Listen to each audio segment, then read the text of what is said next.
1812 y los destinos de la provincia unida del Río de la Plata están manejados por un triunvirato. Y el ministro de guerra de este triunvirato es Bernardino Rivadavia.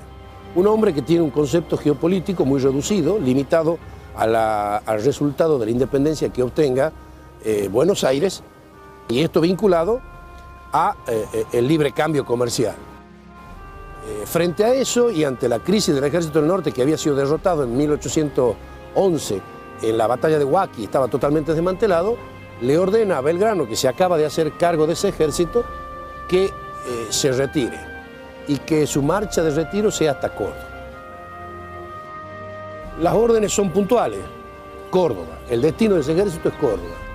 Belgrano dispone del retroceso, no habiendo otra alternativa, dispone también lo que conocemos como el éxodo jujeño, que es la marcha del pueblo y el ejército en la retirada, porque de esta manera estaba produciendo un hecho político frente al realista. Le decía, no tengo la fuerza militar, pero sí tengo la fuerza política para decidir. Marcha con esa población que no puede hacer pie en Salta, porque Salta está totalmente identificada con los realistas, está totalmente controlada, de modo que ese ejército no puede hacer pie en Salta. Mientras esto sucede, marcha desde el norte un ejército imperial de 3.600 efectivos. El ejército realista, que avanza desde Cochabamba, está al mando de un militar experimentado, de carrera, perfectamente formado, que es un peruano, nacido en Arequipa, don Pío Tristán y Moscoso.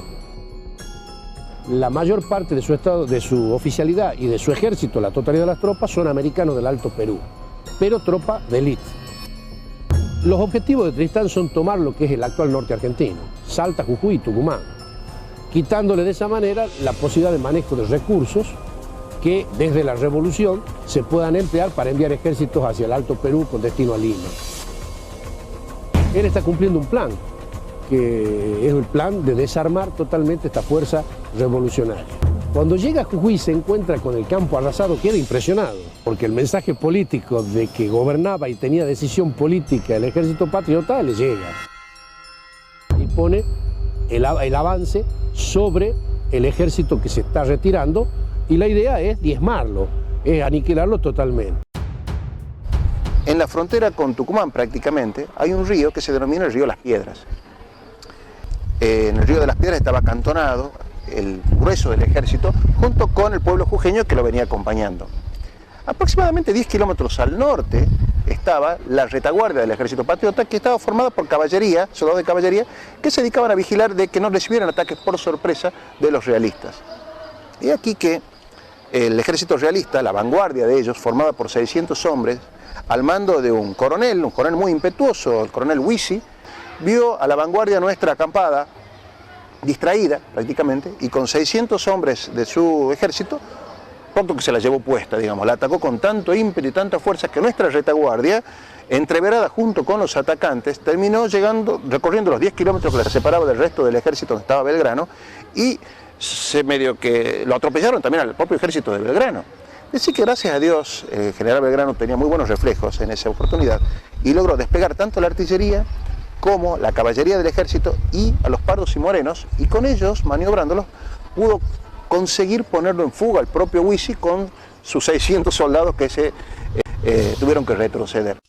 Los enemigos a este ataque se pusieron en fuga y los acuchillamos más de 2 leguas hasta cerrar ya la noche. Se les tomaron bastantes prisioneros y mataron más de 30 hombres. A favor de esta ventaja, nos dieron tiempo para retirarnos sin precipitación, a pesar del corto número de nuestras tropas, pues no pasaban de 900 infantes y como 200 hombres de caballería. Llegamos a Tucumán a mediados de septiembre y seguidos de cerca por el ejército de los españoles, que constaba de cerca de 5.000 hombres, por cuya razón nuestro general en jefe estuvo decidido a continuar su retirada hasta Córdoba. General Gregorio Arauz de la Madrid. Memorias. Este combate de Las Piedras, que fue un pequeño encuentro, digamos, fue importante porque primero Huisi quedó escarmentado, se dio cuenta que no era tan fácil arremeter como él pensaba, primero. Y en segundo lugar también, le dio mucho ánimo al ejército del norte, porque te imaginas que fue un triunfo pequeño, pero triunfo al fin, después de más de un año de sinsabores, de derrotas, de persecuciones. Entonces, ¿qué hizo Belgrano después de Las Piedras? Bueno, para venir desde Salta hasta Tucumán, en esa época tenías dos alternativas. Una, seguir aproximadamente el recorrido de la Ruta 9, es decir, por Trancas, donde la mayoría de nosotros se dirige cuando quiere ir a Salta. Y que se le denominaba el Camino de las Postas, era el más conocido y el más frecuentado. Y después por el este, por la zona de Burruyacu, Laguna de Robles, era el viejo camino de las carretas, que no era muy transitado, pero también se lo utilizaba. Entonces Belgrano, como no quería sufrir nuevamente otra sorpresa como la que tuvo en Las Piedras, decidió dejar el camino de la derecha, el camino de la Ruta 9, e ir por el camino de las carretas por Burruyacu, que no era tan transitado. Huisi se había vuelto un poco más cauto con todo esto, es decir, ya había quedado escarmentado de Las Piedras, entonces avanzaba con un poco de cuidado, pero no sabía dónde estaba Belgrano, no lo podía encontrar. Él se imaginaba que Belgrano seguía por la Ruta 9, es decir, seguía por el camino de las Postas. Y se empezó a adentrar a buscarlo y no lo encontraba. Llegó, pasando la frontera con Tucumán, llegó al pueblo de Trancas, en ese momento, y se adentró con muy poca escolta a Trancas, pensando, debido a que no veía a nadie, no veía el ejército, nada, entonces bajó con unos cuantos ayudantes a ver qué encontraba en el pueblo, de forma bastante imprudente. Y vos fijate que, casualmente, nuestros gauchos tucumanos desde siempre adhirieron a la Revolución de Mayo. Cuando los gauchos tranqueños vieron que un realista con un uniforme importante, porque era un coronel, se había adentrado en una de sus casas, le cayeron encima y lo apresaron tanto a él como a toda su comitiva y escoltas, y ese mismo día lo metieron en un caballo, en el instante, y prácticamente a una velocidad de un rayo recorrieron los 100 kilómetros que hay entre San Miguel de Tucumán y Salta, y al final de ese mismo día lo tenían a disposición de Belgrano en San Miguel de Tucumán a Huisi. Cuando Tristán se entera de esto, que a los pocos días le hace llegar a Belgrano una carta, preocupado por la integridad de Huisi, que no se ensañen con él. Claro, le había llegado la versión de que nosotros éramos prácticamente el anticristo, claro, que se los trataba mal a los herejes, se los fusilaba a los prisioneros, se los maltrataba, entonces, y un poco como para advertirle también a Belgrano, le dice, bueno, miren, guarda que yo también tengo prisioneros tuyos, le dice, ¿no? Quiero que al coronel Huisi le des un trato apropiado y le mando también 50 onzas de oro para que el coronel Huisi pueda, digamos, mantener una vida acorde. Esa carta está encabezada por Tristán, campamento del Ejército Grande, con la fecha de septiembre de 1812, en la cual él le manda esa nota a Belgrano, y un poco para chapear, ¿no? Para decirle, bueno, mi ejército es grande, te mando estos 50, me sobran los recursos, te mando esto para que a mi prisionero le des un tren de vida acorde, tratámelo bien y no te olvides que yo también tengo prisioneros tuyos. Claro, eso es un poco como para decirle, marcar el territorio, ¿no? Eso es lo que hace Tristán. El 17 de septiembre de 1812, casualmente una semana antes de la batalla, ya desde Tucumán, Belgrano recibe esta nota de sarcasmo de Tristán. Claro, claro. Y le contesta de que no hace falta que le mande las 50 onzas de oro al coronel Huisi, porque él mismo se va a encargar de que tenga un tratamiento apropiado porque él es prisionero de las Provincias Unidas del Río de la Plata. Es decir, ya no está lo que era revolucionario, lo que éramos rebeldes y todo, ya tenemos el carácter de Estado. Claro. O sea, es prisionero del Estado y va a tener un trato acorde. Y estas que vos me mandaste, te las devuelvo para que vos se las repartas a los prisioneros. Con esto, por favor, dale un buen trato a los nuestros. Eso fue un poco lo que dice. Y lo más gracioso de todo es que termina esta nota firmándola o datándola como cuartel general del Ejército Chico. Claro. ¿No? Es un poco como una ironía para que Tristán, imagínate vos, cuando te están de haber abierto esta carta, leído, bueno, cuartel general del Ejército Chico, se debe haber reído. Además, había una confianza muy particular entre ambos. Y bueno, no sabían que el destino les esperaba que una semana después se iban a encontrar acá en Tucumán. Belgrano en esa marcha llega a Burruyacu, Tucumán. Es así que en Tucumán, cuando se enteran de esto, se produce una gran revuelta, una gran estado de asamblea en toda la ciudad, liderada por Bernabé Arauz, quien recibe la instrucción de los tucumanos de entrevistarse con Belgrano y inducirlo a que den batalla en Tucumán. La consigna de Bernabé Arauz es decirle, Belgrano pida lo que necesite, que Tucumán le dé el doble, pero que Tucumán no se pierda. El combate de Las Piedras le significó a Belgrano un sacudón y decidir que realmente no podía seguir haciendo lo que estaba haciendo. ¿Qué es lo que estaba haciendo? Venía retrocediendo con todo el pueblo jujeño a cuestas prácticamente. Tenía a los realistas pisándole los talones, que se los había sacado de encima, pero ¿por cuánto tiempo? Y iba a dejar abandonado todo lo que es el actual norte del territorio argentino a las huestes realistas. Es decir, no le caía simpática ninguna de las decisiones.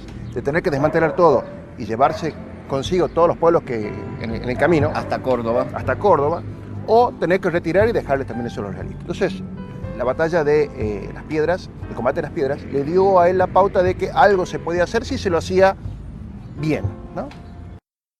Entonces, vos te imaginás que Belgrano, en este cuadro de situación, donde tiene a sus oficiales, algunos con los cuales no coincidía políticamente, sino que eran adversarios, todo el mundo haciendo el aguante para que nos quedemos en Tucumán, cansados de tener que retroceder, queriendo vengar la afrenta de Huaki y la afrenta de Nazareno. Es decir, mucha presión. Mucha presión. Mucha presión para enfrentar batalla. Entonces Belgrano va descendiendo desde la encrucijada por Burruyacu hasta llegar a lo que hoy conocemos como Alderete o la banda del río Salí, aproximadamente en la margen izquierda del río Salí. Y desde allí ya, jugado por el todo, decide escribirle al gobierno. Escribirle al triunvirato, porque ahora te imaginas cómo hace él para blanquear de que resolvió no llevárselo a los tucumanos consigo, no retroceder hasta Córdoba y jugarse el todo por el todo acá en Tucumán. ¿Qué le dijo? ¿Qué le dice al gobierno? Claro. Bueno, les escribe y les dice, en primer lugar, que los tienen los realistas pisándole los talones, los tiene ahí. No puede escapar. Con todo el andamiaje de los jujeños a cuestas, es imposible, que en cualquier momento se puede perder todo. Que llegó a Tucumán y en Tucumán encuentra el espíritu de los tucumanos con mucho influjo patriótico y ofreciéndole las garantías de que van a poner todos los medios para hacer posible un gran triunfo. Y que en estas circunstancias de que si él sigue retrocediendo se pierde todo el ejército porque en el camino nos van a agarrar en una situación no muy bien preparados, prefiere preparar acá y esperarlos él a los realistas. Sí, porque así, las cartas estaban tiradas, Juan, porque si perdía y si ganaba... Él sabía que cuando en Buenos Aires recibieran esta noticia, ya las cartas estarían echadas. En el peor de los... ¿Qué hubiera pasado? Supongamos, si gano, ¿quién me va a decir algo? Desobedecí, pero gané. Exacto. Que fue lo que pasó. Y si pierdo... Era previsible. Y si pierdo... A ver... Si pierdo, lo más factible, o que termine ejecutado por el enemigo, muerto en la acción, o prisionero. ¿Y quién le iba a hacer algo ya? Nadie. Ya está. Entonces él decide, sinceramente, bueno, me juego y me quedo. Bien. Y que sea la que Dios quiera. Tomada la decisión, Juan, ¿cuáles son las primeras acciones que toma el ejército argentino? Él llega a Tucumán ese mismo día 12 de septiembre, pone un pie en la plaza, se encuentra en la plaza formada las milicias que Balcarce ya había estado instruyéndolas, con bastante eficiencia para lo que se puede esperar, ¿sí? Para las tareas de instrucción de tropa, Balcarce contó con el auxilio del hermano del general José María Paz, Julián Paz, que lo ayudó bastante en este cometido. Tristán llega el día 21 a Los Nogales, aquí en las afueras de Tucumán, y desde ahí hace el plan de ataque a la ciudad. La idea de Tristán es que Belgrano se va a encerrar en la ciudad y desde ahí va a intentar defender la plaza. La estrategia para esto de Tristán es rodear a la ciudad, colocarse en la retaguardia, que sería el camino hacia Santiago, para evitar la posibilidad de fuga del ejército que él está dispuesto a aniquilarlo totalmente y dar por concluida la Fuerza Armada Revolucionaria en el norte. El día 24 en la mañana comienza una maniobra de rodeo de la ciudad por el lado oeste, donde comienza a posicionarse en cumplimiento de ese plan que tiene. Belgrano está a la espera, ha hecho su otro propio plan de defensa, que va a ser finalmente una sorpresa no esperada para los realistas, pero también una sorpresa, el arranque de ese plan, una sorpresa tampoco esperada por Belgrano y su Estado Mayor. Belgrano hace un desarrollo de un planteo lúcido. Advierte que Tristán lo que está buscando es el asalto a la ciudad. Entonces Belgrano dispone su defensa en dos planos. Uno, a la ciudad fortificada, con fusileros, cañones, para el eventual caso del asalto. Y un primer movimiento que es ir a buscarlo con su ejército al ejército atacante. Así se inician las acciones el día 24. Tristán en su plan de rodear la ciudad y Belgrano colocándose siempre entre Tristán y la ciudad, observando los movimientos. Cuando llega al campo de las carreras está formado el ejército de Belgrano acá. Esta es la calle Bernabé Arauz de San Miguel de Tucumán, donde hoy pasa el ferrocarril, pero que en aquella época era un descampado, y a partir de acá, de acuerdo a los planos que nos han llegado de la época, podemos determinar que se empezó a ubicar el ejército patrio.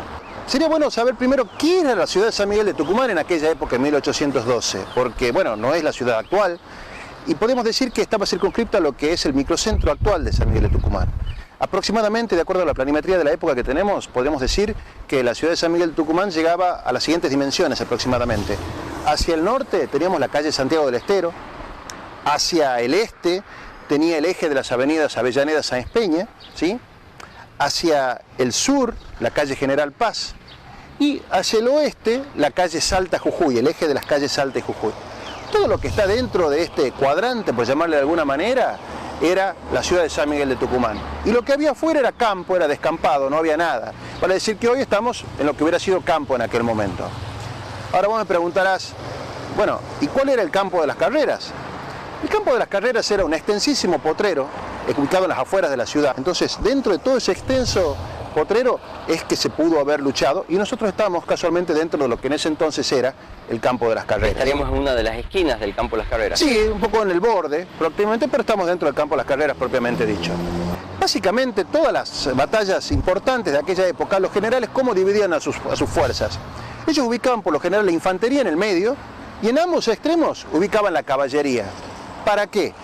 Porque de esa manera la caballería impedía que hubiera movimientos de flanqueo del enemigo y tuvieras que encontrarte por sorpresa quizás con algún cuerpo adversario atrás y que te hubiera generado un pánico importante. Entonces, por eso se colocaba la caballería en ambas alas, en ambos extremos. Y Belgrano no hizo la excepción y en Tucumán repitió ese mismo esquema formal, clásico, de todas las campañas de los siglos XVIII y XIX. El ala derecha del ejército de Belgrano estaba compuesto básicamente por los dragones de la patria y por los decididos de Tucumán. ¿Los dragones? ¿Quiénes son los dragones, Juan? Bueno, ¿vos te acordás de los húsares de Pueyrredón? Los famosos húsares. Bueno, de las invasiones inglesas. Claro, había sido el cuerpo creado por Pueyrredón en las invasiones inglesas, que después cuando la primera junta lo envía hacia el norte, manda un contingente de estos húsares hacia el norte, estuvieron en Suipacha, estuvieron en Huaki. Ah, es lo que queda de Huaki. Es lo que quedaron sobrevivientes de Huaki, el rejunte ese de húsares, que además no solamente tenían los húsares originarios, sino que habían recibido reclutas de las distintas provincias para engrosarlo.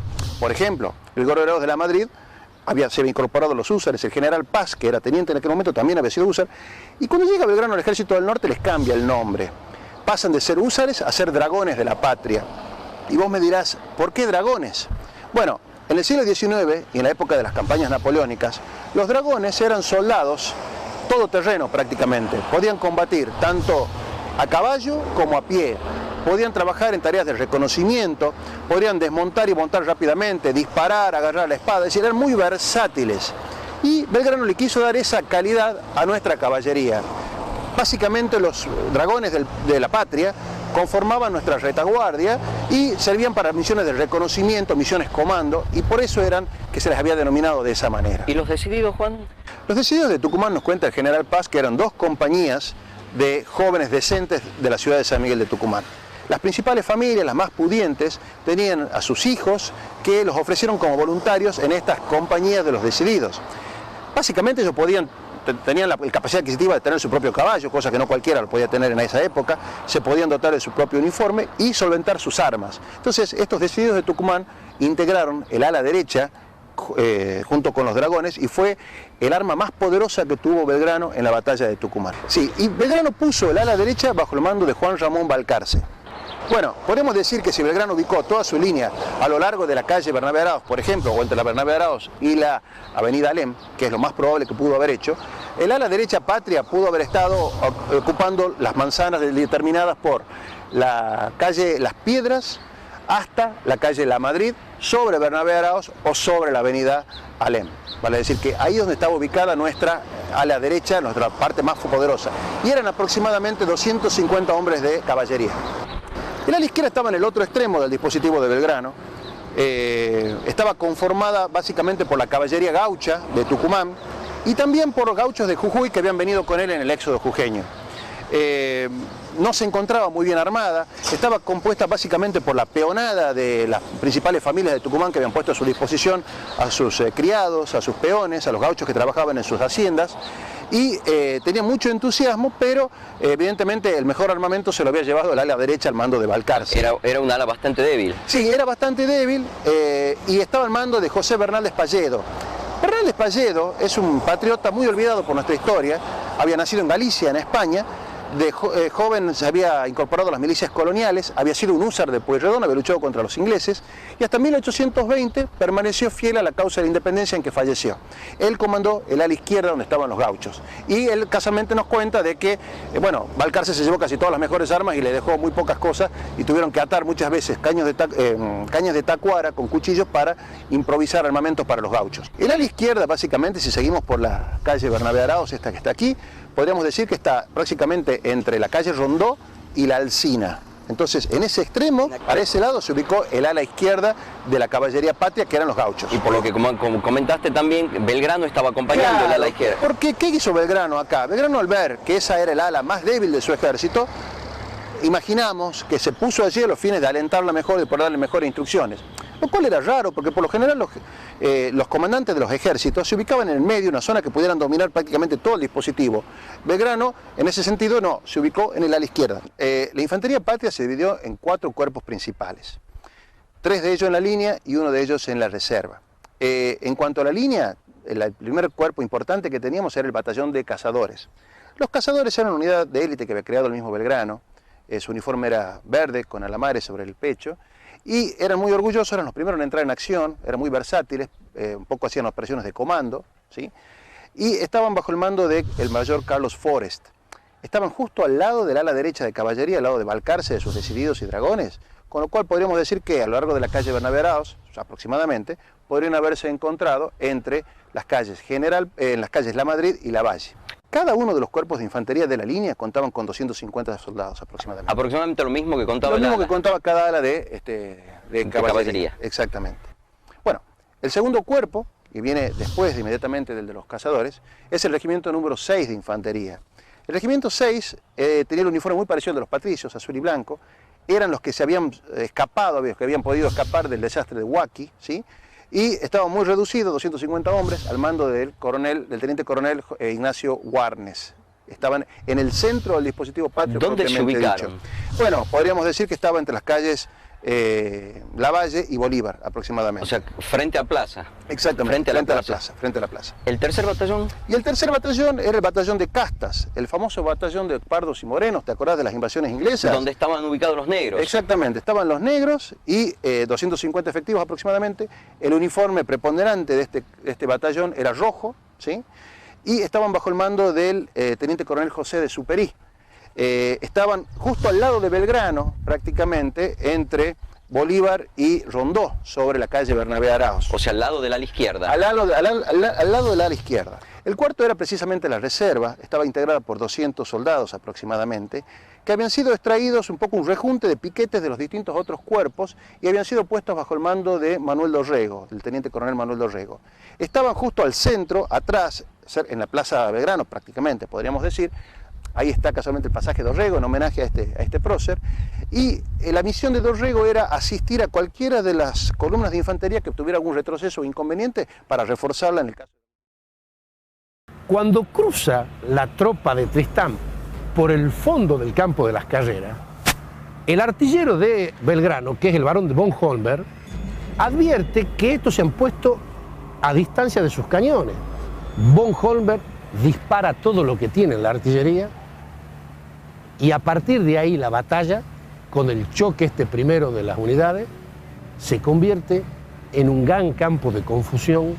Esto dispara y inicia, obviamente, el ataque ya frontal de la batalla, se despliegan los ejércitos, el ejército realista está mal parado, no ha podido bajar los cañones de las mulas, tiene sin formación sus cuadros y sus regimientos, y esto permite que 1.600 soldados de Belgrano, frente a 3.600 soldados de Tristán, se multipliquen, generen un daño terrible, y el impacto que le den al ejército realista sea formidable.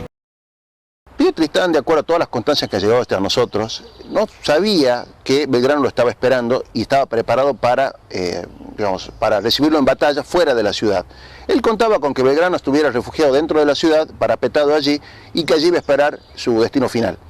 Pero nunca se imaginó que un ejército tan pequeño, de 1.600 hombres como el que tenía Belgrano, se pusiera a desafiarlo de esa manera 300 metros fuera de la ciudad, Y aquí hubo un gran problema de inteligencia, es decir, mientras Belgrano tenía bien aceitada su reconocimiento, él había destacado a la Madrid para que le informara los pasos que estaba dando Tristán en cada momento, él a su vez no había hecho ningún tipo de reconocimiento del territorio, digamos, que iba a ocupar. Y mucho menos de la fuerza. Y mucho menos de la fuerza. Él se enteró recién que Belgrano lo estaba esperando cuando lo divisó, digamos, prácticamente.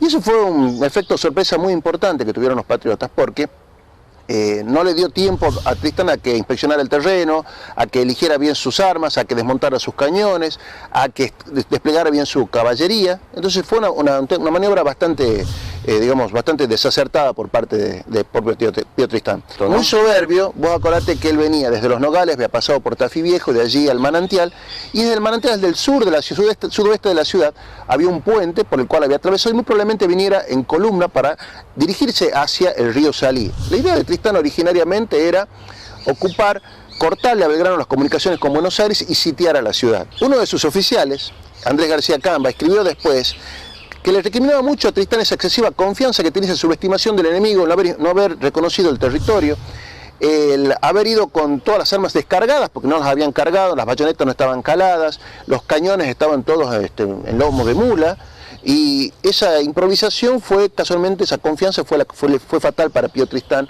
en la batalla de Tucumán. Tristán colocó toda la caballería a su izquierda, vale decir, enfrente de la derecha de Belgrano, donde estaba Balcarce con los decididos y los dragones. Muy probablemente haya sido así porque quizás la caballería de Tristán venía marchando primero, entonces se desplegó hacia la izquierda.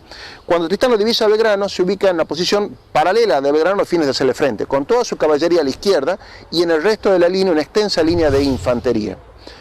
Él se coloca sobre la derecha, prácticamente enfrente de su amigo Manuel Belgrano y ex compañero de facultad. Entonces la batalla empezó prácticamente con los cañonazos patriotas. Los españoles, sorprendidos con esto, los oficiales ordenaron cargar las armas inmediatamente, calar las bayonetas y que la infantería se largara lo más rápido posible sobre la nuestra a los fines de evitar, digamos, el desgaste de los cañoneos patriotas. La fuerza del enemigo era de 3.000 hombres, mientras que la del que se oponía no llegaba a 1.600 hombres, con 4 piezas de a 6, entre los cuales apenas se cuentan 300 viejos soldados, pero animados hasta el más nuevo recluta, y el paisano que había venido de su hogar a la camorra, como ellos dicen, de un espíritu patriótico y de un fuego tan vivo para vencer, que no es dable a mi pluma poderlo pintar para que se conozca en todo su lleno. Ahora bien, la infantería realista, como te decía, había arremetido contra la infantería nuestra. Por el número estaba prácticamente sobrepasándola y en ese momento providencial Balcarce lanza su gran carga. Y la carga de Balcarce tuvo 3 efectos principales. Primero, arrollar la caballería de Tarija, que era la caballería que tenía Tristán enfrente, que eran 600 jinetes.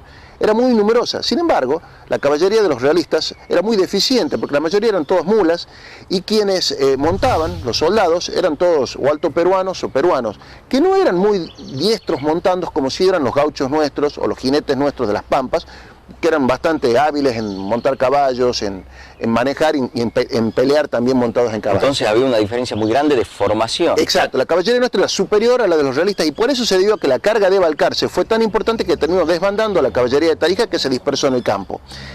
Y parte de la caballería de Balcarce converge hacia la izquierda y ataca por la retaguardia, por atrás, a la infantería realista. Que venían batiendo la parte de la infantería. Entonces te imaginas, la infantería realista se sienten atacados por detrás por la caballería, terminaron también desbandados y de esa forma es como el centro patriota triunfa. Y un tercer sector de la caballería de Balcarce, no contenta con arrasar a la caballería de Tarija y de atacar por la retaguardia a la infantería de Tristán, se dedicaron sobre todo a saquear las carretas y el parque de Pío Tristán, que estaba a la retaguardia de la caballería. Eran más o menos 39 carretas donde había, qué sé yo, desde la cocina hasta los caudales, hasta la correspondencia de Pío Tristán, es decir, hasta uniformes, digamos, había de todo un poco y todo eso se terminó saqueando por el ala de la derecha, es decir, por los dragones y los decididos de Tucumán. Y vos fíjate que la batalla tuvo lugar en septiembre de 1812. Sí, una estación muy seca para Tucumán. Claro, entonces era muy fácil levantar tierra por vareda, digamos. Las lluvias, todavía recién empezaron las lluvias en octubre. y pues imagínate el galope de los caballos con sus cargas, tienen que haber levantado mucha tierra en el momento de la batalla. Y además de eso también tenés las columnas de humo del fuego, de las armas de fuego, de los disparos. Tanto la artillería como la fusilería, cada vez que disparaban, se levantaban columnas impresionantes de humo que dificultaban muchísimo la visión a los pocos minutos de iniciado el combate. Entonces podemos decir, eso ocurría tanto en las tropas patriotas como en las tropas realistas. Por lo tanto, a los pocos minutos de haberse iniciado la batalla de Tucumán, era muy probable que Belgrano haya perdido contacto visual con el resto de su dispositivo, es decir, con el resto de la infantería y con el resto de la caballería. Por lo tanto, durante la batalla de Tucumán, cada jefe hizo prácticamente lo que quiso sin ningún tipo de coordinación o sincronización. Otra curiosidad en el momento de la batalla es el tema de el momento álgido donde la infantería realista estaba atacando a la infantería patriota y la llevamos bastante difícilmente, apareció una nube negra muy importante sobre el campo de batalla. Estaba conformada casualmente por una manga de langostas impresionantes que hoy ya no se ven este tipo de cosas, pero en aquella oportunidad las langostas llegaban y eran una plaga que atacaban y dificultaban la visión a más de 1 metro. Y vos imagínate en esa confusión, llegando las langostas que impactaban sobre los cuerpos de los soldados que parecían que eran disparos, fue mucho más caótico y nos salvó providencialmente a la infantería patriota del ataque de la infantería realista que la doblaba en número prácticamente.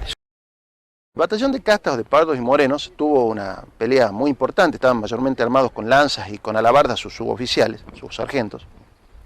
Y el jefe de ellos era el teniente coronel José de Superí. En un momento de la batalla, cuerpo a cuerpo, donde ya todos los batallones realistas se nos vinieron encima, José de Superí quedó prisionero de los realistas. Y los negros no se amedrentaron con eso, los negros del batallón de castas, de pardos y morenos, y hicieron una carga final importante, un ataque importante, y lograron recapturar y liberar a su jefe, que lo trajeron nuevamente consigo. Qué lealtad, ¿no? Así que realmente fue un hecho heroico que tuvieron lugar este batallón de castas, que hoy lo tenemos medio olvidado quizás en nuestra historia. Bueno, Belgrano en este momento estaba siempre en el ala izquierda. Aquí, ¿qué pasó? Él hace cargar a los gauchos que estaban al mando de Bernal de Espalledo.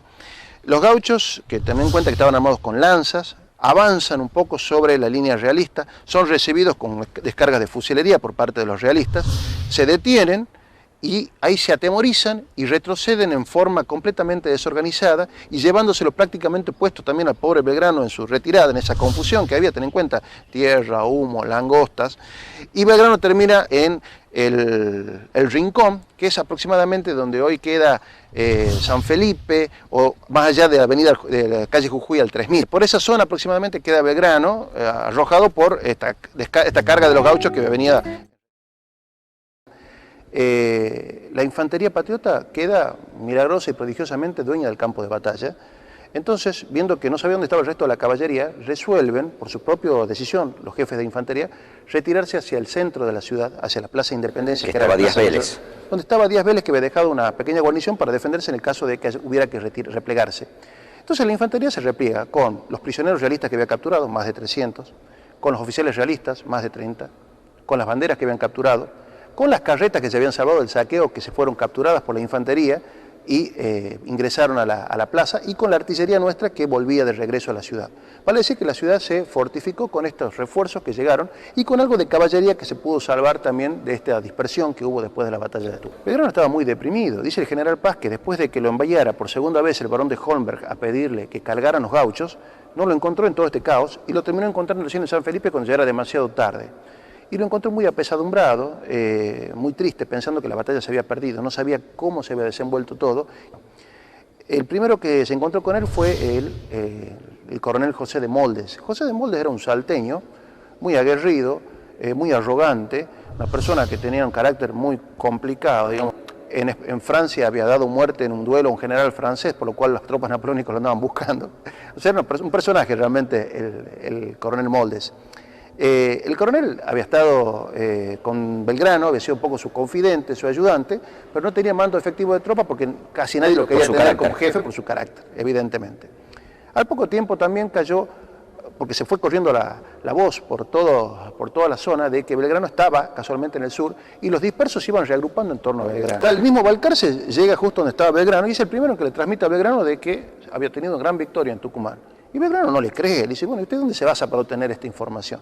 Y él le cuenta, bueno, mire, nosotros nos llevamos puesta la caballería de Tarija, y nos dedicamos a, bueno, capturamos las carretas, no le dije que habían saqueado las carretas del enemigo, sino que botín de que guerra. habían capturado, exactamente, y que la infantería nuestra también había tenido éxito en el centro.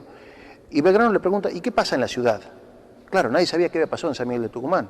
Y a lo que va alcance tampoco sabía qué había pasado en San Miguel de Tucumán. Recién a la madrugada de la mañana siguiente, Belgrano lo manda al general Paz, que en ese momento era teniente, para que haga un reconocimiento. Es el mensajero oficial de la batalla. Exactamente, que llegue acá y vea en qué había quedado la ciudad. Entonces el general Paz, después de muchas peripecias, atraviesa las líneas enemigas, llega a la capital, llega a la Plaza Independencia, a la Plaza Mayor, se da cuenta que estaba en manos propias y regresa para darle esa noticia a Belgrano, que se pone muy contento y reagrupa todas las tropas que habían estado dispersas en el sur. También después de este desbande, Tristán empezó a reagrupar lo que le quedaba de tropas que encontraba a la vuelta y pudo, digamos, reagrupar una cantidad impresionante, importante de efectivos. Y se colocó, fíjate, prácticamente sobre la avenida Roca, vendríamos a decir, apuntando hacia la ciudad. Es decir, con lo que pudo reagrupar, pensaba lanzar un asalto hacia la ciudad. Que podía invadir la ciudad. Intentó hacer unos cuantos ingresos, pero Díaz Vélez había colocado tiradores en las calles más importantes y fueron recibidos con una lluvia de tiros los intentos estos de Tristán, que desistió. Tristán no sabe cuánto ha ganado o de qué manera está triunfando. Lo que sí hace Tristán es inmediatamente intimarle a la plaza, es decir, a Díaz Vélez, que está en la ciudad, a que rinda la ciudad bajo amenaza de que si no le prende fuego a la ciudad. Y Díaz Vélez le dice que prenda fuego nomás, pero que vaya sabiendo que le tiene 400 prisioneros y que lo va a degollar uno por uno cuando él intente atacar a la población civil. Ahí se notifica a Pío Tristán que en la retirada del ala izquierda de Díaz Vélez le han capturado toda la primera línea del Abancay y del Paruro, dos regimientos que él traía, que quedan prisioneros en la ciudad. Y ahí se notifica también que en realidad la ciudad está muy fuerte. Entonces, a todo esto, Tristán un poco que arruga y no ataca. Ten en cuenta que acá teníamos los oficiales capturados, las banderas capturadas al enemigo. Claro, era mucho. Las artillerías, Tristán se había quedado prácticamente sin artillería, es decir, fue bastante importante. A la mañana siguiente, Belgrano hace su aparición en forma sorpresiva a las espaldas de Tristán, que no lo estaba esperando. Desde San Felipe, más o menos, había avanzado con lo que pudo conseguir de caballería y resuelve, fíjate vos, mandar un ultimátum a Tristán intimándolo a que se rinda él. Y decide mandar a una persona muy arrogante, como para, digamos, con mucha petulancia. El coronel Moldes. Exactamente, intimarlo a que se rinda. Lo manda a Moldes. Y casualmente no pudo haber elegido una persona mejor, porque con su arrogancia, que era típica, Moldes un poco fanfarronea delante de Tristán y lo intima a la rendición. Tristán dice, las armas del rey no se rinden, pero fíjate vos que al anochecer de ese mismo día, emprende las valijas, levanta campamento y se termina retirando hacia Salta. Y así podríamos decir que es como concluye la batalla de Tucumán el 25 de septiembre de 1812. La derrota ha significado 450 muertos realistas, más de 750 prisioneros, la captura total del parque de artillería del ejército realista y 2 banderas. Además de numerosos otros recursos que los decididos de Tucumán se los tomaron por cuenta propia, tales como el coche de Pío Tristán, la carpa y todo el ropaje, trajes y uniforme de Tristán. Realmente es muy contundente el resultado. Este resultado que por sorpresa había empezado cuando el artillero descubre que tenía tiro, terminó siendo un vendaval patriota que derrotó a un ejército imperial que traía los regimientos del Abancay, el Real de Lima, el Fernando VII, el Paruro, el Cotabambas y la caballería de Tarija. La mejor tropa del virreinato del Perú en América. ¿Qué pasó en esa batalla? ¿Por qué este resultado? Pío Tristán, en su lucha o su batalla de frente invertido, con el objetivo de aniquilarlo totalmente a Belgrano, fue descuidando el desplazamiento y los movimientos que estaba realizando el ejército patriota. Tenía razones para esto, eran 3.600 efectivos absolutamente entrenados, frente a 1.600, de los cuales más de la mitad eran gauchos, que en 10 días habían sido armados soldados. Manuel Belgrano, a diferencia de Pío Tristán, no es un general matemático ni cartesiano. Manuel Belgrano, sobre todo, es un político. A la batalla de Tucumán no le habría dado ningún militar que sume y reste la relación de fuerza. Lo que hace que Belgrano dé la batalla es la decisión política de tener que solidarizarse con una sociedad que estaba dispuesta a enfrentarlo a los realistas. Y frente a esto no cabía ningún tipo de especulación de conservación de fuerza o no, porque la apuesta de esa ciudad era su propia casa como campo de batalla. Frente a eso, ¿qué respuesta hay para eludir ese compromiso? De acuerdo a las memorias y a las observaciones, quien inicia este ataque es la artillería patriota, que a decir de von Holmberg, él disparó porque los tenía a mano al Cochabamba en una forma muy precisa, que efectivamente sus cañonazos fueron terminantes para la partida en dos, literalmente, de ese regimiento y la confusión que reina en toda la fuerza realista. Y por otro lado, Belgrano, que dice que también da la voz de carga y que inclusive se le desincronizan los soldados que él llevaba del regimiento de línea con los voluntarios que no saben marchar ni desplegarse exactamente en un campo de batalla. Pero el resultado es una gran fuerza propia de las grandes convicciones populares, de los grandes momentos, eso de definición, de esas situaciones límites de las sociedades, que definen una batalla por la vía de lo que más se asimilaría a una pueblada. Porque las tropas belgranianas eran con chuza y facón en la punta, muy poco armamento, y gente del pueblo, agricultores, ganaderos, pulperos, comerciantes, no soldados, en una ciudad que nunca había pasado nada, nunca había habido una guerra. De pronto se convierten en estos tigres y en estos leones que se digieren un ejército imperial. Los tucumanos tienen una particular devoción por la Virgen de la Merced, que es la Virgen que viene acompañando a la ciudad desde los mismos momentos de su fundación en Ibatín. La Virgen de las Mercedes es la advocación de la Virgen María a la que levantan sus oraciones todos aquellos que han perdido la libertad o luchan por su independencia. Así que nunca más oportuno, si a usted a eso le agrega que justo el día de batalla es el día de los festejos de la Virgen de la Merced.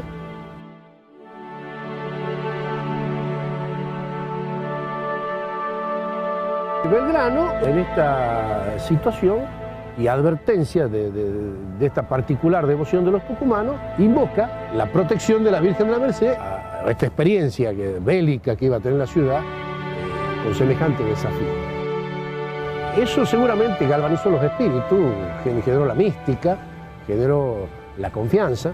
Todo esto es parte de todo ese espíritu que lo está inspirando a Belgrano y a los tucumanos. Y ese espíritu se acuña acá en Tucumán, que es la primera batalla popular, donde el pueblo es el protagonista, donde la gente común, el hombre de a pie, el protagonista, no los líderes ni unos cuadros militares, sino los protagonistas son el pulpero, el ganadero, el hortelano, el artesano.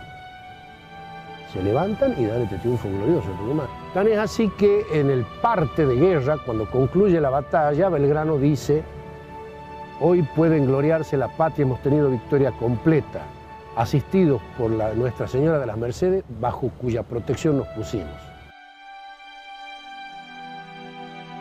El día 24 naturalmente no se puede hacer esa procesión que se hacía todos los 24 en homenaje a la Virgen, estaban en plena batalla. Entonces Belgrano dispuso que el día 28 de octubre se hiciese esa procesión que no se había podido hacer. Ese 28 de octubre la procesión vino acá al campo de las carreras y acá fue el lugar del escenario y ese día en donde Belgrano le entrega su bastón de mando de general a la Virgen de la Merced, una emocionante ceremonia